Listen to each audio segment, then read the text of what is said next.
Okay, boys and girls, here's chapter 4 of Charlotte's Web. Remember, the chapters are in Roman numerals. So this looks like an I and a V, and that means chapter 4. The chapter's title is Loneliness. The next day was rainy and dark. Rain fell on the roof of the barn and dripped steadily from the eaves. Rain fell in the barnyard and ran in crooked courses down into the lane where thistles and pigweed grew. Rain spattered against Mrs. Zuckerman's kitchen windows and came gushing out of the downspouts. Rain fell on the backs of the sheep as they grazed in the meadow. When the sheep, tired of standing in the rain, they walked slowly up the lane and into the fold. Rain upset Wilbur's plans. Wilbur had planned to go out this day and dig a new hole in his yard. He had other plans too. His plans for the day went something like this: breakfast at 6:30, skim milk, crusts, middlings, bits of donuts, wheat cakes with drops of maple syrup sticking to them, potato skins, leftover custard pudding with raisins, and bits of shredded wheat. Breakfast would be finished at 7. From 7 to 8, Wilbur planned to have a talk with Templeton, the rat that lived under his trough. Talking with Templeton was not the most interesting occupation in the world, but it was better than nothing. From 8 to 9, Wilbur planned to take a nap outdoors in the sun. From 9 to 11, he planned to dig a hole or trench and possibly find something good to eat buried in the dirt.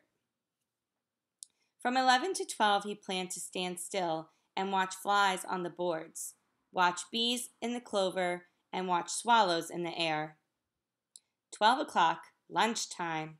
Middlings, warm water, apple parings, meat gravy, carrot scrapings, meat scraps, stale, hominy, and the wrapper off a package of cheese. Lunch would be over at 1. From 1 to 2, Wilbur planned to sleep. From 2 to 3, he planned to scratch itchy places by rubbing against the fence. From 3 to 4, he planned to stand perfectly still and think of what it would be like, what it was like to be alive and to wait for Fern. At 4 would come supper: skim milk, provender, leftover sandwich from Lurvy's lunchbox, prune skins, a morsel of this, a bit of that, fried potatoes, marmalade drippings, a little more of this and a little more of that, a piece of baked apple, a scrap of upside-down cake. Wilbur had gone to sleep thinking about these plans. He awoke at 6 and saw the rain, and it seemed as though he couldn't bear it. "I get everything all beautifully planned out, and it has to go in rain," he said. For a while he stood gloomily indoors. Then he walked through the door and looked out. Drops of rain stuck to his face. His yard was cold and wet. His trough had an inch of rainwater in it. Templeton was nowhere to be seen. "Are you out there, Templeton?" called Wilbur. There was no answer. Suddenly, Wilbur felt lonely and friendless. "One day just like another," he groaned. "I am very young. I have no real friend here in the barn. It's going to rain all morning and all afternoon, and Fern won't come in such bad weather. Oh, honestly." And Wilbur was crying again for the second time in 2 days. At 6:30, Wilbur heard the banging of a pail. Lurvy was standing outside in the rain, stirring up breakfast. "Come on, Pink," said Lurvy. Wilbur did not budge. Lurvy dumped the slop, scraped the pail, and walked away. He noticed that something was wrong with the pig. Wilbur didn't want food. He wanted love. He wanted a friend, someone who would play with him. He mentioned this to the goose, who was sitting quietly in the corner of the sheepfold. "Will you come over and play with me?" he asked. "Sorry, Sonny, Sonny," said the goose. "I am sitting on my eggs. 8 of them. Got to keep them toasty warm. I have to stay right here. I'm no flibberty gibbety gibbet. I do not play when the eggs are to hatch. I'm expecting goslings." "Well, I didn't think you were expecting woodpeckers," said Wilbur bitterly. Wilbur next tried one of the lambs. "Will you please play with me?" he asked. "Certainly not," said the lamb. "In the first place, I cannot get into your pen, as I am not old enough to jump over the fence. In the second place, I'm not interested in pigs. Pigs means less than nothing to me." "What do you mean less than nothing?" replied Wilbur. "I don't think there's any such thing as less than nothing. Nothing is absolutely the limit of nothingness. It's the lowest you can go. It's the end of the line. How can something be less than nothing? If there were something that were less than nothing, then nothing would be nothing. It would be something, even though it's just a very little bit of something. But if nothing is nothing, then nothing has nothing that is less than it is."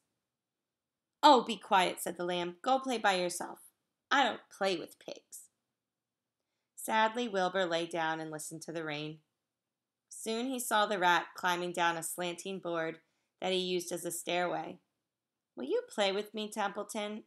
asked Wilbur. "Play?" said Templeton, twirling his whiskers. "Play? I hardly know the meaning of the word." "Well," said Wilbur, "it means to have fun, to frolic, to run, to skip, and make merry." "I never do those things if I can avoid them," replied the rat sourly. "I prefer to spend my time eating, gnawing, spying, and hiding. I am a glutton, but not a merrymaker. Right now, I am on my way to your trough to eat your breakfast, since you haven't got sense enough to eat it yourself." And Templeton, the rat, crept stealthily along the wall and disappeared into a private tunnel that he had dug between the door and the trough in Wilbur's yard. Templeton was a crafty rat, and he had things pretty much his own way. The tunnel was an example of his skill and cunning. The tunnel enabled him to get from the barn to his hiding place under the pig trough without coming into the open. He had tunnels and runways all over Mr. Zuckerman's farm, and he could get from one place to another without being seen. Usually he slept during the day and was abroad only after dark. Wilbur watched him disappear into his tunnel. In a moment he saw the rat's sharp nose poke out from underneath the wooden trough. Cautiously, Templeton pulled himself up over the edge of the trough. This was almost more than Wilbur could stand. On this dreary, rainy day, to see his breakfast being eaten by somebody else. He knew Templeton was getting soaked out there in the pouring rain, but even that didn't comfort him. Friendless, dejected, and hungry, he threw himself down into the manure and sobbed. Late that afternoon, Lurvy went to Mr. Zuckerman. "I think there's something wrong with that pig of yours. He hasn't touched his food." "Give him 2 spoonfuls of sulfur and a little molasses," said Mr. Zuckerman. Wilbur couldn't believe what was happening to him when Lurvy caught him and forced the medicine down his throat. That was certainly the worst day of his life, and he didn't know whether he could endure the awful loneliness anymore. And here's Wilbur looking very sad and miserable and lonely. Darkness settled over everything. Soon there were only shadows and the noises of the sheep chewing their cuds, and occasionally the rattle of a cow chain up overhead. You can imagine Wilbur's surprise when out of the darkness came a small voice he had never heard before. It sounded rather thin but pleasant. "Do you want a friend, Wilbur?" it said. "I'll be a friend to you. I've watched you all day, and I like you." "But I can't see you," said Wilbur, jumping to his feet. "Where are you? And who are you?" "I'm right up here," said the voice. "Go to sleep. you'll see me in the morning. All right, boys and girls, that's the end of chapter 4, and we will read chapter 5 tomorrow at school. And now you can do the page that we marked in your red folder today, or your red Charlotte's Web folder today, for that has to do with loneliness. I think it's entitled chapter 3. No, chapter 4, loneliness. You'll have a page on that with the pigs around it. And like I said, if you need to go back and listen to the story again, you absolutely can. And if not, I look forward to seeing you all tomorrow when we read the next chapter, which you saw already. It's called Charlotte. Have a good night.